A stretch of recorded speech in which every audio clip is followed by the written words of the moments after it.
আমাদের রাজুকের পক্ষ থেকে দুটি নিয়মিত মোবাইল কোর্ট হয় সপ্তাহে 4 দিন। সেটার অংশ হিসেবে আজকে আমরা উত্তরার এখানে জোন 1/1 আমাদের নিয়মিত মোবাইল কোর্ট কার্যক্রম পরিচালনা করছি। তো আমাদের সাথে যে স্টেটের প্রতিনিধি ছিলেন একজন, তো ওনার মাধ্যমে আমরা জানতে পেরেছি যে এখানে আমাদের রাস্তার পাশে রাজুকের কিছু অংশ আছে, যেটাতে হচ্ছে এই বিল্ডিং এর যিনি মালিক, আমরা একটা বিল্ডিং আজকে দেখলাম, তো উনি বলতে চাচ্ছেন যে উনি অজ্ঞানতা বশত উনি জানতেন না, যে কারণে উনি বেড়া দিয়ে জায়গার ভিতরে গাছপালা লাগিয়ে সৌন্দর্য গঠন করার চেষ্টা করেছেন।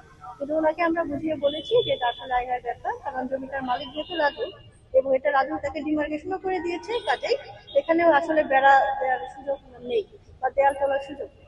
তো সেক্ষেত্রে ওনার সাথে আমরা কথা বলেছি, উনি প্রথমে একটু বুঝতে সমস্যা হচ্ছিল, যাই হোক উনি কোঅপারেট করছেন। নিজ উদ্যোগেও তারা অনেকখানি সরিয়ে নিয়েছেন বেড়া, আর কিছু অংশ আমরা ভেঙে দিয়েছি এবং আজকে উনি আমাদেরকে একটু লিখিত দিবেন যে বাকি যে অংশটা ব্যর্থ ওনার আছে, ওনার জমিয়ে বা ওনার সীমানার বাইরে যে অংশটুকু উনি অবৈধভাবে নির্মাণ করেছেন সেটুকু উনি নিজ উদ্যোগে অপসারণ করবেন। এখানে দুইটা বিষয় আছে। একটা হচ্ছে যে আমাদের নিয়মিত মোবাইল কোর্টের জন্য আমাদের একটা অনেক বড় ম্যান পাওয়ার নিয়ে কিন্তু কাজ করতে হয়। এখন সেটা যে খরচ, আমার তো বাজেটটা নির্দিষ্ট। আর এই ধরনের উচ্ছেদ করতে গেলে দেখা যায় যে আমার যে পরিমাণ ফোর্স লাগবে, লেবার লাগবে বা ইকুইপমেন্ট লাগবে, অনেক সময় থাকে না। এখানে কোনো স্থায়ী স্ট্রাকচার বা দোকান ছিল না দেখে কিন্তু আমি আমার মোবাইল কোর্টের যে নিয়মিত সেটআপটা ছিল সেটা দিয়ে এই কাজটা করতে পেরেছি।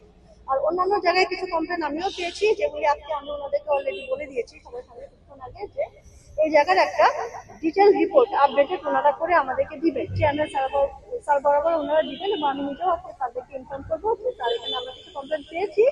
এবং যেগুলি নিয়ে কমপ্লেন আসছে তারা বলেন যে কিছু জায়গা রাজ্যের পক্ষ থেকে বলা হয় যে কিছু জায়গা হয়তো আবার বরাদ্দ দেওয়া হয়েছে বা এগুলি রিভিজিট করা প্রয়োজন। আমি বলেছি যে আপডেটেড একটা রিপোর্ট যেন চেয়ারম্যান স্যার বাবু দাখিল করেন, ওনারা অতি দ্রুত।